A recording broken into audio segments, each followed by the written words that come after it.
Saya sebetulnya kasihan dengan Kementerian Perdagangan. Kenapa? Kalau indikatifnya itu di 2026 itu 1,1 triliun, itu jelas Kementerian Keuangan akan menjadi lumpuh sebetulnya. Ya, nggak bisa bergerak apa-apa. Ya, apalagi ingin memenuhi harapan Pak Prabowo. KPI Bapak itu kan ada Pak Presiden, ya kan? Nah, kalau Bapak baca apa yang diinginkan Pak Prabowo terhadap Kementerian Perdagangan, ya, saya baca, Pak. Saya berharap Kementerian Perdagangan tidak hanya menjadi penjaga arus barang, tetapi menjadi benteng pertahanan ekonomi nasional, melindungi kepentingan rakyat, petani, nelayan, dan UMKM kita. Jangan sampai kita jadi pasar bagi produk asing, sementara produk dalam negeri kesulitan masuk ke etalase-etalase kita sendiri. Harus berpikir strategis, bukan bicara hanya harga stabil dan pasokan aman dan sebagainya, tapi ada sustainability. Ya. Kemudian saya ingin Kementerian Perdagangan menjadi lebih aktif militan dalam memperjuangkan kepentingan Indonesia di forum dagang internasional.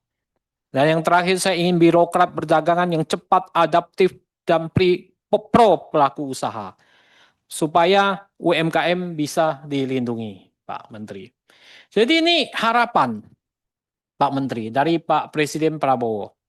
Tetapi menjadi pertanyaan, bagaimana dengan 1,1 yang Bapak diturunkan anggarannya begitu besar, Bapak bisa memenuhi harapan Pak Prabowo? Itu menjadi pertanyaan. Nah, pertanyaan saya adalah, kalau tidak jauh anggaran ini didapat dari 1,1 triliun, fungsi apa yang mau dimainkan oleh Kementerian Perdagangan?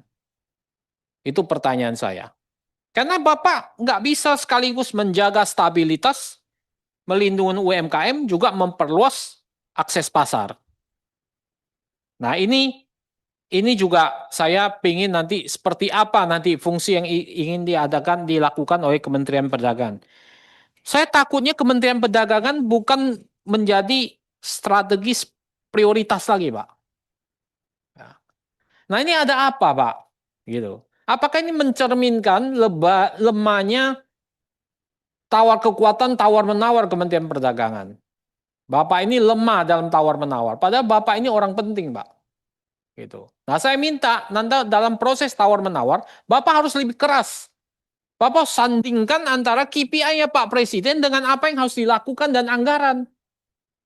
Gitu. Bapak bawa dasar itu. Sehingga nanti Bapak jangan-jangan nanti kalau 1,1 triliun dinaikkan paling jadi 1,2, 1,3 juga nggak cukup kan, Pak? Nah, ini yang harus nanti Bapak perhatikan. Jadi itu yang pertama. Yang kedua adalah apa? Bahwa salah satu tugas penting adalah pengamanan pasar dalam negeri, terutama melindungi UMKM. Betul kan, Pak?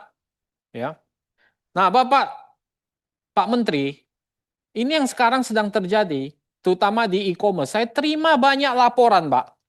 Para pemain seller di e-commerce ini, di Topet maupun di Shopee ini, sekarang ini komisi-komisi fee mereka ini dinaikkan secara drastis. Ini sehingga mereka sudah nggak bisa untung, Pak. Ditambah lagi ada pajak tambahan 0,5%. Ya.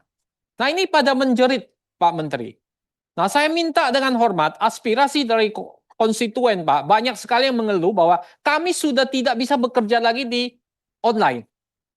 Ya. Kenapa? Karena fee yang dikenakan kepada para seller ini begitu banyak, yang mayoritas adalah UMKM.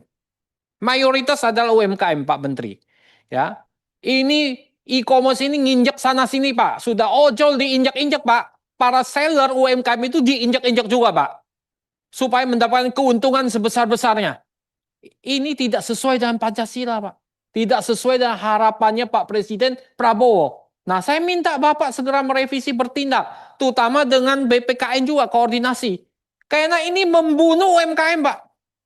Ya, membunuh rakyat kecil. Dan ini nggak benar. Nah, ini saya minta segera dilakukan. Bapak investigasi, betul nggak laporan ini?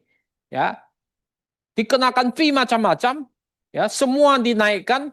ya, ditambah dengan biaya macam-macam, akhirnya nanti mati, Pak, mati suri, Pak, semua, Pak, nggak bisa bekerja. Dan kebanyakan itu ada UMKM. Banyak nggak UMKM di sana? Banyak, Pak, yang hidup menggantungkan hidup di sana. Nah, ini saya nanti minta Pak Menteri betul-betul memperhatikan ini. Ya. Yang ketiga adalah saya minta Bapak mengkaji akibat tarif dari Trump ini, 19% ini. Ya. Terutama produk-produk Amerika yang masuk ke sini.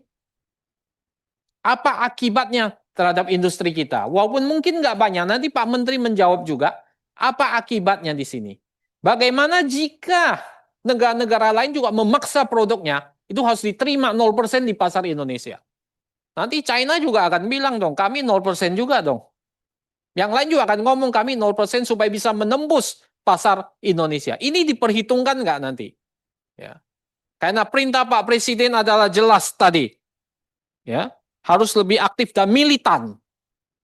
Militan. Saya nggak tahu keterlibatan Kementerian Perdagangan itu seperti apa. Tapi saya minta Bapak nanti lebih keras, lebih vokal untuk menyuarakan ini.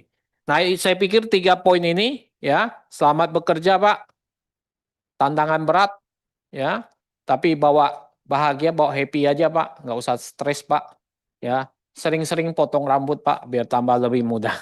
Terima kasih, pimpinan.